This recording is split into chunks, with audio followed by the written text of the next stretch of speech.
हर धर्म का एक समाज होता है। वह समाज मुख्यतः कैसा है, यह दिखाई पड़ता है। उस समाज को उसके लोकाचार, उसके साहित्य में आप देख सकते हैं। अपवाद कहीं भी होते हैं, किंतु उसकी मूल वृत्ति को उसकी धार्मिक संकल्पनाओं, जीव जगत को देखने समझने की दृष्टि से जाना जा सकता है। सनातनी समाज का साहित्य उसकी धर्म दृष्टि से निर्दिष्ट है। सनातन का मूलाधार जीवन है। वह जीवन को सर्वोपरि रखता है। वह मनुष्य और मनुष्येतर प्राणियों, धरती, आकाश, जल, वायु, अग्नि, पर्वत, वन सब पर लगभग समान रूप से केंद्रित है। वैदिक काव्यों का एक बहुत बड़ा हिस्सा भूमा, आकाश, जल, अग्नि, वन आदि को समर्पित है। रामायण की रचना कैसे प्रारंभ हुई, यह हम सभी जानते हैं। क्रौंच पक्षी की वेदना से वाल्मीकि द्रवित हो उठे। संस्कृत काव्य में भी जीव जगत का भरपूर वर्णन है। आप छोटे छोटे उदाहरणों से इस सत्य की पड़ताल कर सकते हैं। राम जटायु को पितृवत मानते हैं, कपि को भ्राता कहते हैं, कदम्ब वृक्षों से लिपट कर रोते हैं। आज से 1500 वर्ष पूर्व मेघ से अपनी प्रेमिका तक संदेश पहुंचाने का काव्य भी भारत में ही रचा गया। 1500 वर्ष पहले किस सभ्यता में मेघदूतम जैसा काव्य लिखा गया, क्या आप बता सकते हैं? यह साहित्यिक संस्कृति एक नैरंतर्य में चलती रही।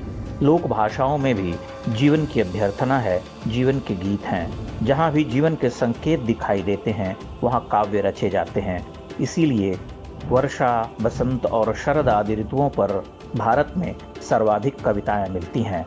ग्रीष्म के ताप का वर्णन भी मिलता है, और यह इस बात पर भी निर्भर करता है कि रचने वाले कवि का वितान कितना बड़ा है। तुलसी में जीवन की बहुधर्मा कविताएं हैं। रविंद्रनाथ और सूर्यकांत त्रिपाठी निराला में विपुलता है।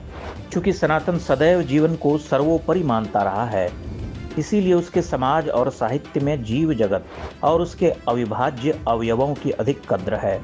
मृत्यु के प्रति एक सहजता का भाव भी है। चूंकि वह समाज अनावश्यक लड़ता भिड़ता नहीं था, चूंकि उसमें दुराग्रही प्रवृत्तियां सबसे कम थीं और थोपता झुकाता मनवाता नहीं था, इसीलिए उसमें उदासी या नैराश्य कम है।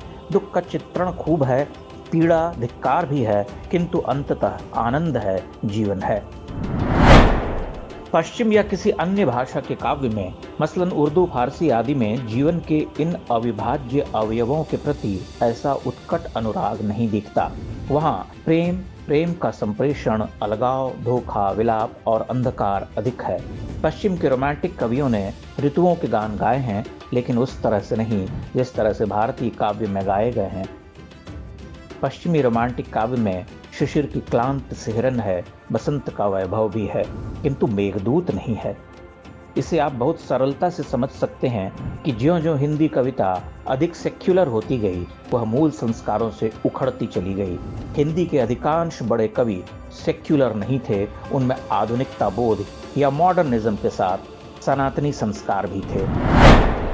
जब निरंतर कई दिनों तक बरसात होती है तो मन ऊब जाता है। आकाश उदासी को समेटे लटका दिखाई देता है, विषाद हावी हो जाता है। आंखें नीलाकाश खोजने लगती हैं। धूप का एक झिलमिलाता टुकड़ा कहीं किसी वृक्ष की फुनगी को दीप्त करता हुआ दिखाई दे जाए तो मन हर्षित हो जाता है।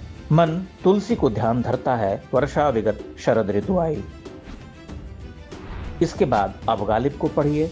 गमे हस्ती का सद किससे हो जो मर गए लाज, शम्मा हर रंग में जलती है सहर होने तक। कितना खूबसूरत और अर्थगर्भ है। गालिब में ऐसी उदासी बिखरी पड़ी है, उनकी वेदना विकट है, उनके व्यंग्य और विट लाजवाब है, पर वह अपने घनीभूत खोखल में ही रहते हैं।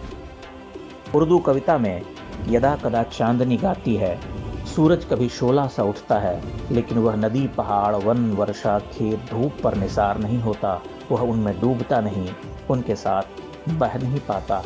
वह किसी हिंदी कवि की तरह यह नहीं कहता, मौन एकाकी तरंगें देखता हूँ यह अनिर्वचनीयता। सोचता हूँ क्या कभी मैं पा सकूंगा इस तरह इतना तरंगी और निर्मल। आदमी का रूप सुंदर, धूप में जगरूप सुंदर।